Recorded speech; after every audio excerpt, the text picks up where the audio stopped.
Today we embark on a new era of development, a new name, a new look, a new brand, and we're honoring an American hero. This is truly an historic day for Peoria. It's an historic day for our airport, and it's an historic day for economic development, or the future of economic development in Central Illinois. And there are a lot of people here today that have helped us get to this point today, and we want to thank each and every one of them. We're moving forward to the development of this terminal building. It truly marks the first day of the new transition into a brand new beautiful facility. The old terminal, or the existing terminal, was dedicated back in 1959 and has done a great job and has served this community real well. There's a lot of history behind those walls next door. But moving forward in the future, our new terminal building, which will be complete in late 2010, will give us the ability to handle over 2 million passengers, providing the most up-to-date technology and passenger convenience that you've ever seen in Central Illinois. It is going to be truly a remarkable showpiece of this community, allowing us to showcase what this community is about, showcasing our heritage, our history, and the future to come, and also honoring an American hero, General Wayne A. Downing.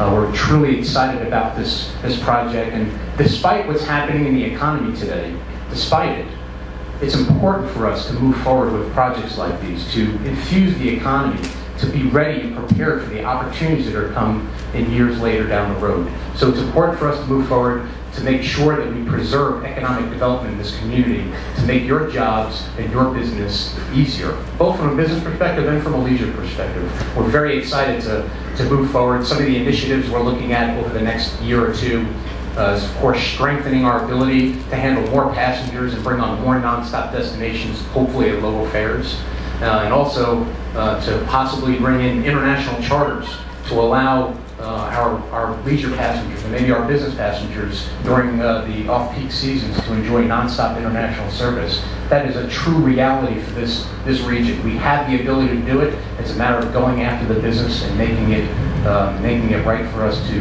have here at some point in time. We're working diligently with our congressional delegation to make that a reality with the Department of Homeland Security, to bring more customs personnel to this airport to provide more international service at with convenient nonstops. You know, where we are at this point from a passenger perspective, despite the economy, despite the negativity you hear in the airline industry, we're on target to break an all-time passenger record. An all-time passenger record that was set back in 1978.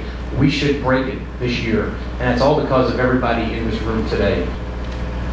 One person that I know that makes Peoria first, day in and day out, is Congressman Ray LaHood. I see him walking through the halls of our terminal building many days, finding his way to Washington, D.C.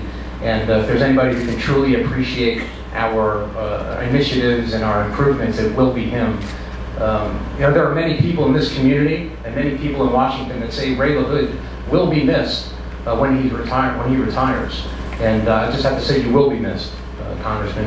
You've done a great job for us, and you've been an advocate for our airport, and you've brought needed funding when we needed it for key projects, for safety, security, and for the development of this terminal building. And we truly appreciate your leadership here and in Washington, D.C. And if you can, please welcome Congressman Ray.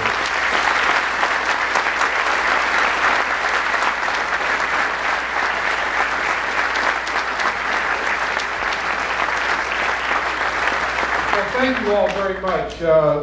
Ross Perot, thank you so much for coming to Peoria. It is an honor to have you in Peoria, and I know everyone here is really grateful to you for coming to honor our friend General Downing. I don't know that anybody flies more than I do. I think most of you know for the last 14 years that I've had the privilege of serving in Congress. I come home every weekend. I've been through this piece of junk that we call an airport over here so many times, and it is a piece of junk. It is falling down. Thank God we're building a new terminal before somebody gets hurt over there. And it won't be because of bad airline, it'll be because of lousy airport facility. And we need one. And we wouldn't be able to do what we're doing today if it weren't for Caterpillar. When you look around the country and you look at the airline industry and you look at how things are hurting, if it weren't for Caterpillar and their people traveling to far off places in the world, we wouldn't be able to have the kind of airline capability that we have in Central Illinois. Too often we take for granted this great, great company, which is an international company, which has their worldwide headquarters here. And every Monday or Tuesday morning when I depart, and I come back on Friday, about half of the planes are full of Caterpillar employees coming back from far, far away places in the world. So without the great influence of Caterpillar, we would not be where we are. The other influence that this airport has, it's the economic engine for our community. It helps drive our economy, whether it's the 182nd and the wonderful, dedicated men and women who've devoted their lives to our country and to the military, or for all of the people who work here at the airport, all of the people who have facilities at the airport. This airport is an economic engine for our community, and we should never really take that for granted.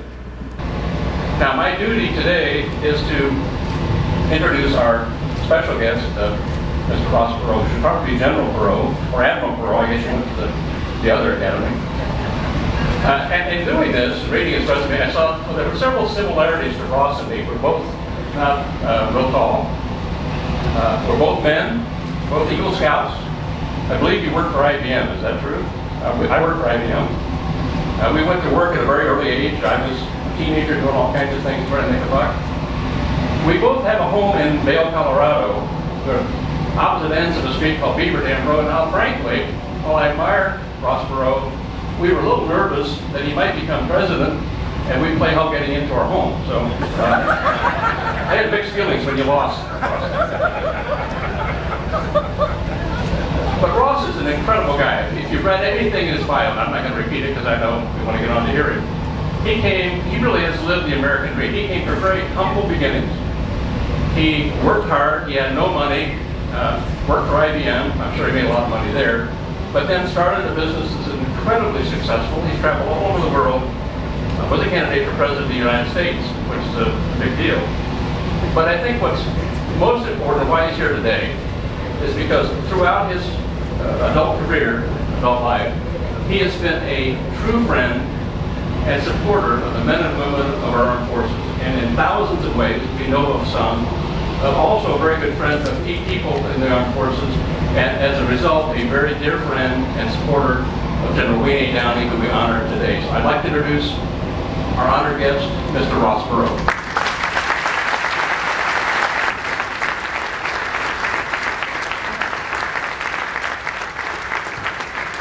Thank you very much.